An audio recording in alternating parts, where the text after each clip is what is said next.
In section 6, which is the last section of module 1, we're going to talk about angle relationships, which are going to be really helpful to us in future sections and modules, and also in tying together the last two sections where we've talked about angles. So first we want to talk about some angle pairs, some relationships that exist between angles. And the first is adjacent angles, which are two angles that lie in the same plane, have a common side and a common vertex, but they have no common interior points. So for example, if we look at our two angles in our first example, we have angles ABC and angles DBC, which help to form angle ABD. And these are an example of an adjacent angle because they have a common side, which is side BC. So here is our common side. And they have a common vertex at B.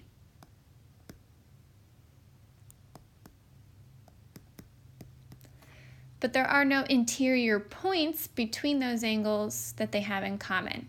A and D are other points, but they are not on both angles. In our second example, similarly we have angles ABC and angles DBC, looking just a little bit different, but are also an example of adjacent angles because again, we have common side BC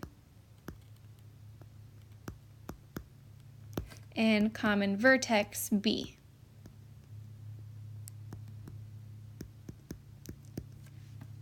So both represent adjacent angles, which adjacent means next to, so angles that are next to each other, but look just a little bit different in how they are adjacent to another.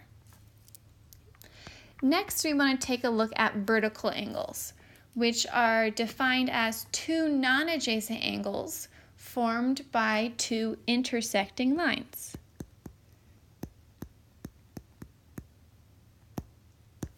So the big thing here is that vertical angles are not adjacent, which means they are not next to one another.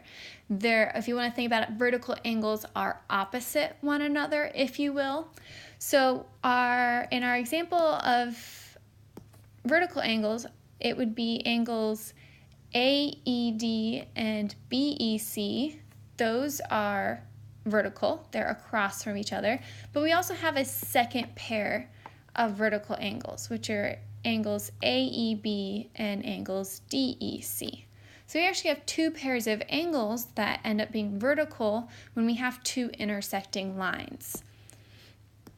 So we have angle AED, which is vertical, to angle BEC, and then we have angle AEB that is vertical to angle DEC. But in our next example here, our angles AED and BEC are not vertical because we don't have two intersecting lines. We have two segments coming off of our line AB, which are ED and EC, but we don't actually have two intersecting lines, which is why none of the angles are vertical. So there are no intersecting lines, which means we don't have any vertical angles. We do have some adjacent angles, but none that are vertical.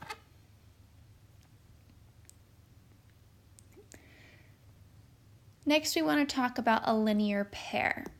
And a linear pair is a pair of adjacent angles whose non-common sides are opposite rays. And the nice thing about a linear pair is that our two adjacent angles should form a straight line. That's how you know you have a linear pair. So in our example here, we have angles DEB and CEB. Those are a linear pair. They are adjacent angles, and we have that their non-common sides, which are DE and EC, those are opposite rays. So it meets all of the qualifications of the definition. So angles DEB and angles CEB are a linear pair.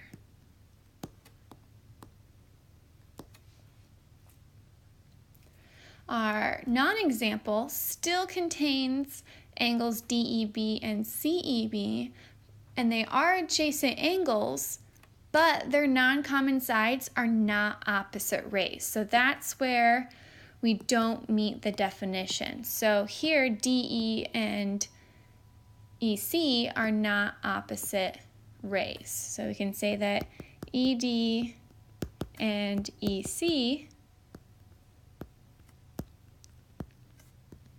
are not opposite rays, which is the reason why we do not have a linear pair. Still have adjacent angles though.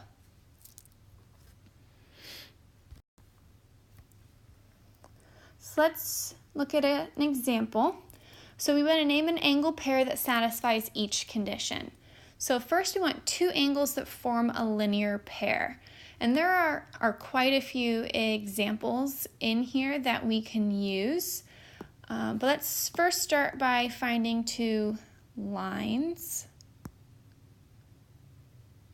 So we have lines VW and XY. Then we want just to find two adjacent angles whose endpoints are opposite rays. And there's a lot you can pick, but I'm going to go ahead and list angle YZV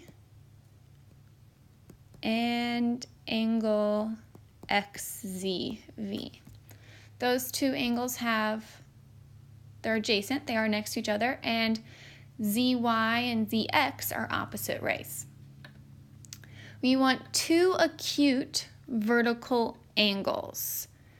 So remember, acute means less than 90 degrees, so that automatically gets rid of angle VZX. And then vertical, which means they have to be two intersecting lines, and they have to be non-adjacent angles, so they have to be opposite one another. So if I'm looking, that would be angle VZY and angle XZW. Those two angles are vertical.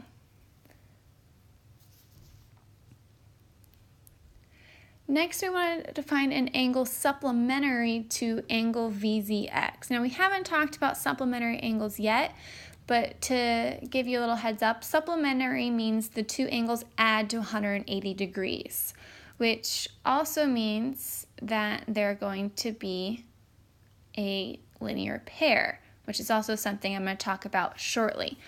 I could list the angles in A since they form a linear pair, but I'm going to list two other ones that also satisfy. So if I find angle VZX first,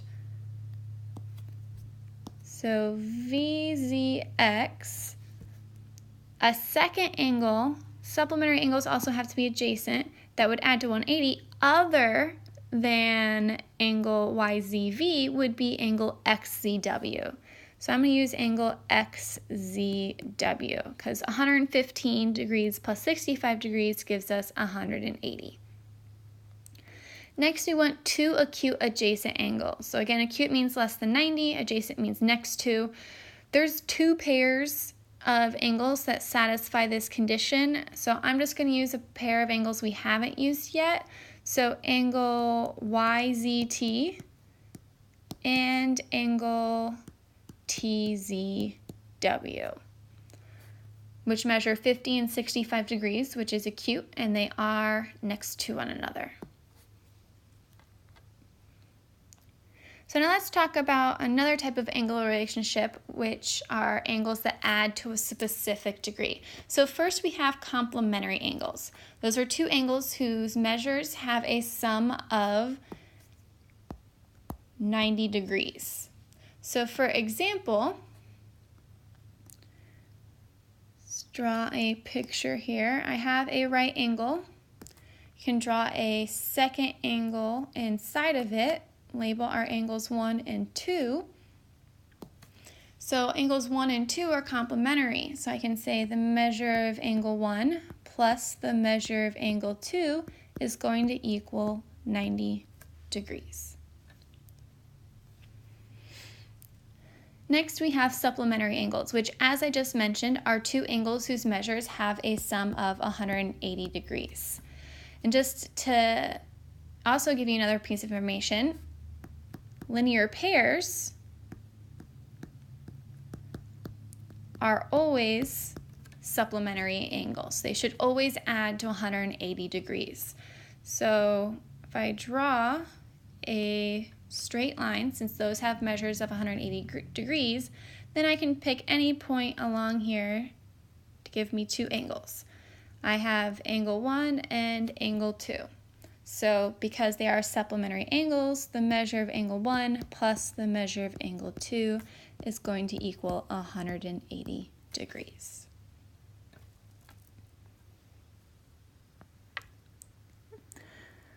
So in our next example, we want to find the measures of two supplementary angles if the measure of one angle is 6 less than 5 times the measure of the other angle.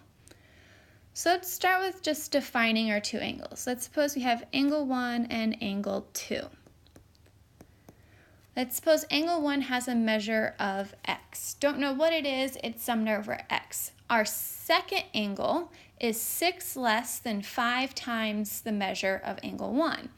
So 5 times the measure of angle 1 would be 5x, and then 6 less than that would be minus 6. So these two equations represent the measure of our angles.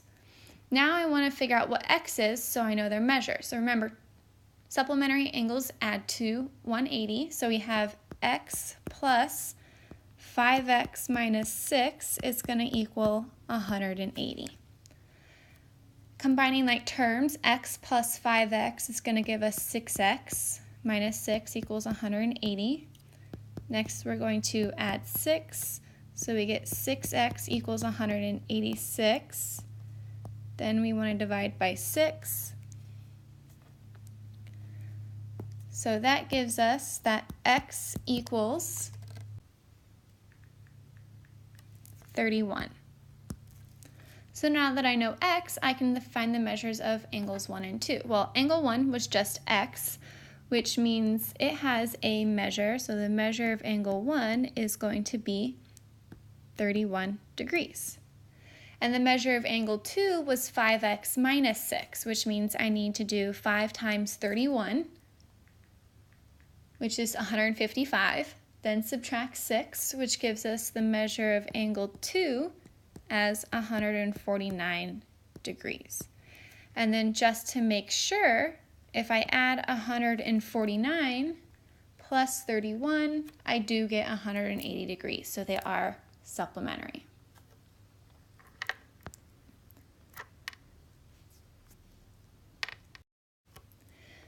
So in our last example, we have to find the measures of two complementary angles if the difference in the measures of the two angles is 12. So again, we have angle 1 and angle 2. We'll let angle 1 be x, and I know my second angle has to be 12 less than that, so x minus 12. Since the difference in their measures is 12, one of them is 12 less. I could also say that it's 12 more, since that would also give me a difference of 12. And now I know that they are complementary, which means they add to 90, so I can say x plus x minus 12 equals 90. Combining like terms, x plus x is 2x minus 12 equals 90. Add 12 to both sides. So we get 2x equals 102. Then we're going to divide by 2.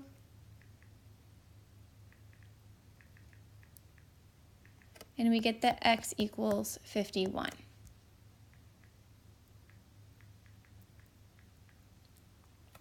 So since angle 1 is just x, I know that the measure of angle 1 is 51 degrees. And because angle 2 is x minus 12, if I do 51 minus 12, I get 39. So I know the measure of angle 2 is 39 degrees. And then just to double check, 51 plus 39 is 90. They sum to be complementary.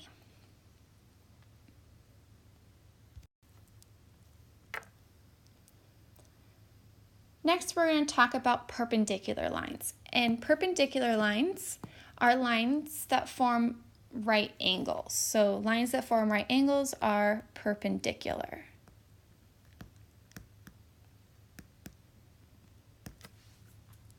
So a few things about perpendicular lines is that they intersect to form 4 right angles. They also form 4 vertical angles. So if I look at my picture here, I know that when my lines XZ and YW intersect, they're perpendicular. I have one right angle, which means all of these angles are right angles. Another thing I know is that segments and lines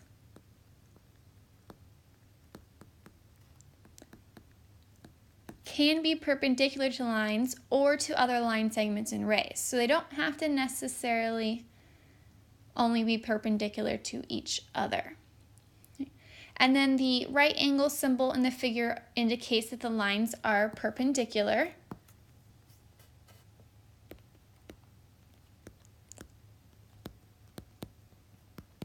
So if I have two lines that intersect and I have one right angle symbol, I know that I have right angle symbols on all of the angles where they intersect. It's not necessarily just that one angle. And then the symbol we use to indicate perpendicular is an upside down T. So this upside down T is read as is perpendicular to. So I can say that line XZ is perpendicular to line YW. I can also say segment XC is perpendicular to segment YW. So lines, segments, rays, they can be perpendicular.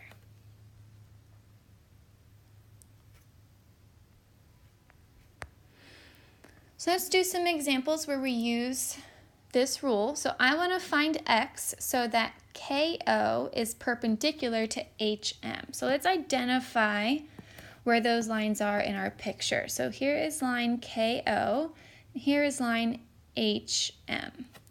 So I want to find the value of X that those lines are perpendicular, which means that they form right angles, which would tell me is that these two angles right here should add to give us 90 degrees. Notice how I didn't use one arc on both of them. I don't know that they are congruent angles as so far. I just know that they have to add to 90. They have to be complementary. So we know that 3x plus 6 plus 9x is going to equal 90. So combining like terms, 9x plus 3x is 12x, plus 6 equals 90.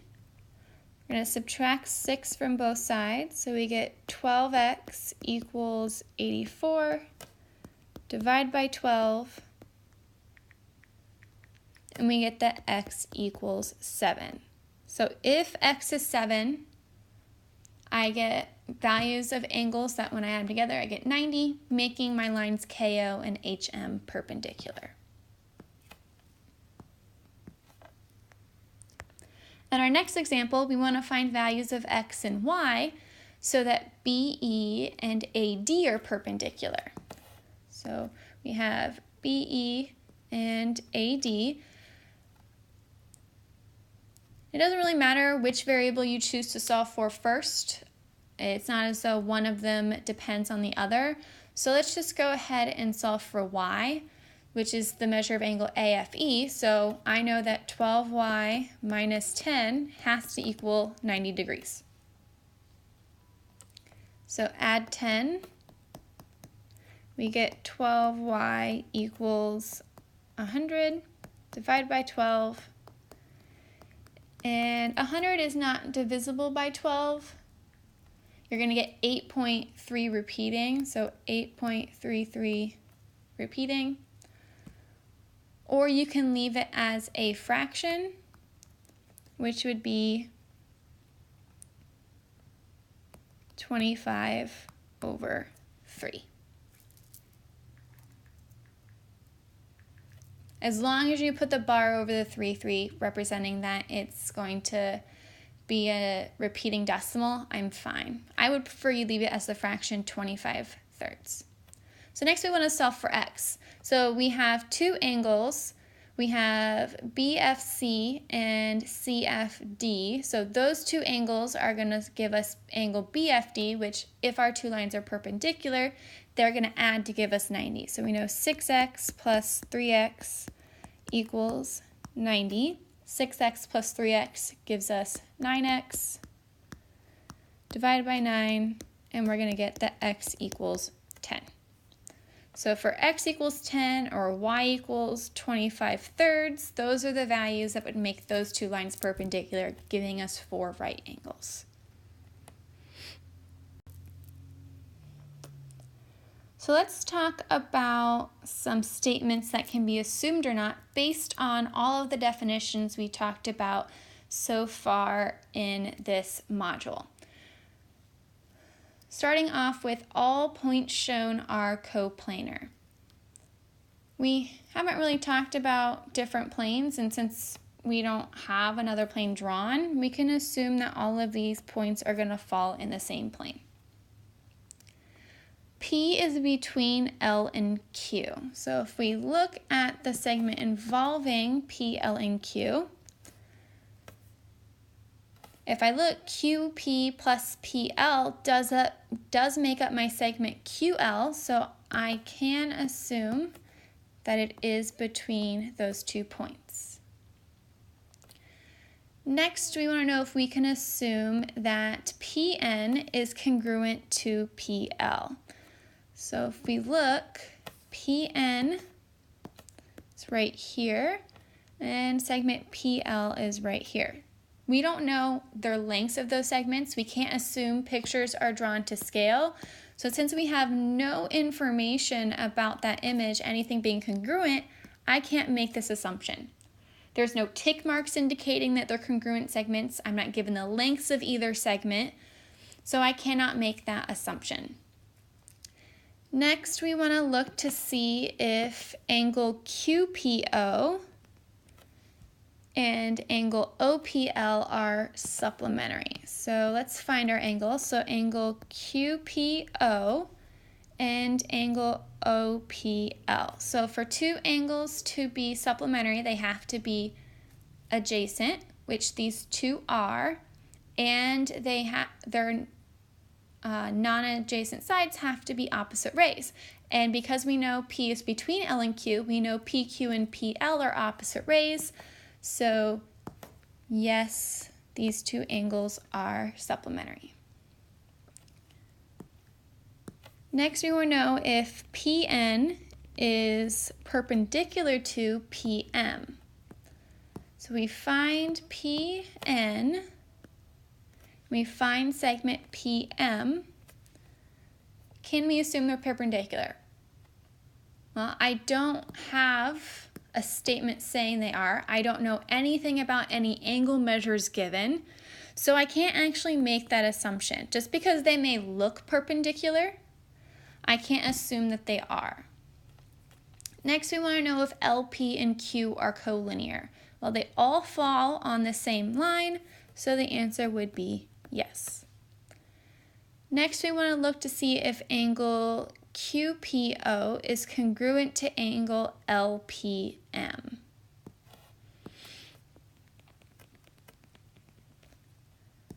So we have angle QPO and angle LPM. And again, we're not given any information about either of those angle measures. We don't have any tick marks or arcs representing that they are congruent.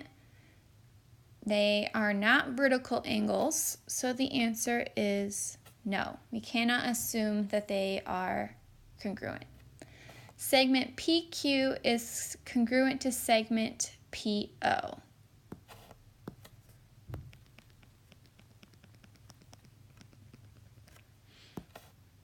So segment PQ and segment PO.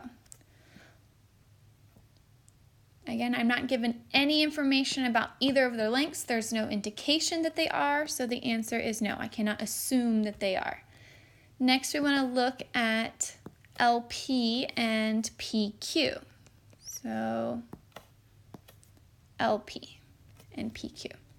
I was not given that PN is a segment bisector. I wasn't given that P is a midpoint of LQ. So without either of those pieces of information, I cannot assume that these two angles are congruent. So the answer is again, no. So next we're looking to see if angles LMP, so angle LMP and angle MNP. Well, LMP would be here, and angle MNP would be over here, which aren't exactly drawn on my picture.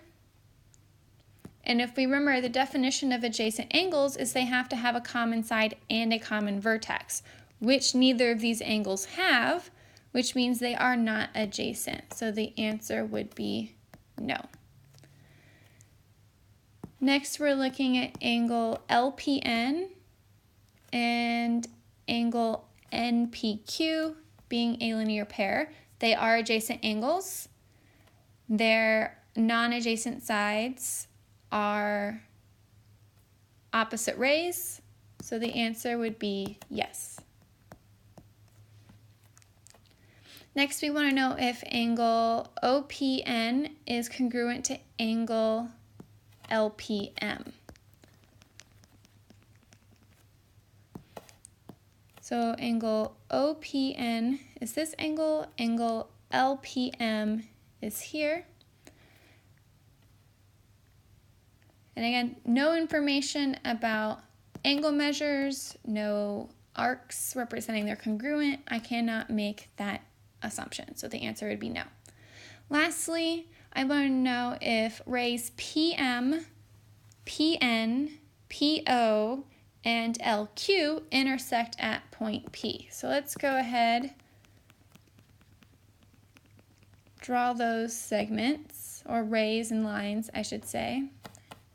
So we have PM, here's my ray, PN, PO, and LQ. Well, PM, PN, and PO all share a common vertex, so they do intersect at point P. LQ, we've already determined P is between L and Q, so that line will pass through point P, which means it is also a common point, so the answer would be yes.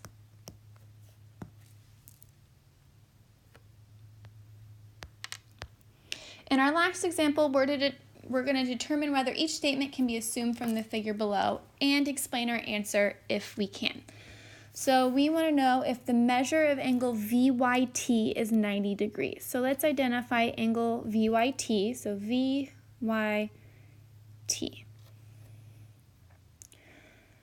And the answer is going to be yes. And the reason why is because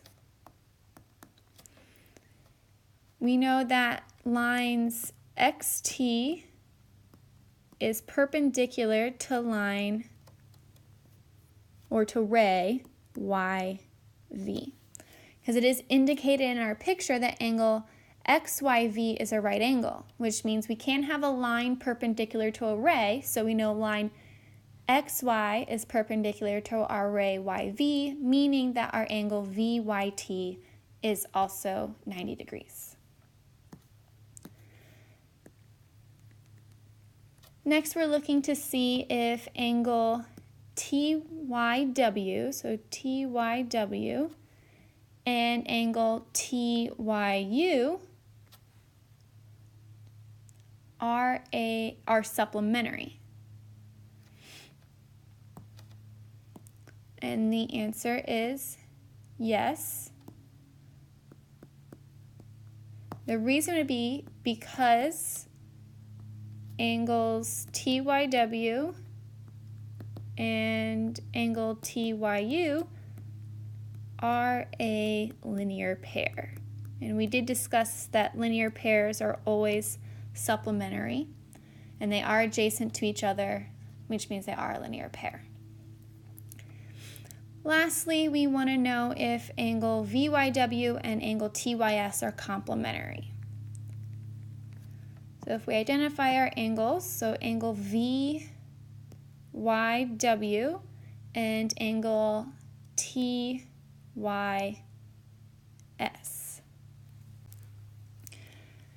So because those angles aren't next to each other and aren't part of the same 90-degree angle, the answer is going to be no. Because we don't know their measures.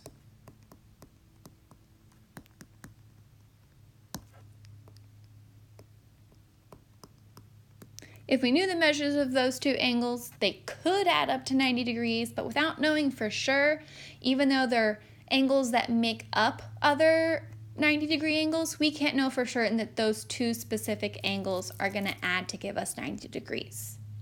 So this is the end of Module 1. Make sure you complete the assignment, and if you have any questions, please let me know.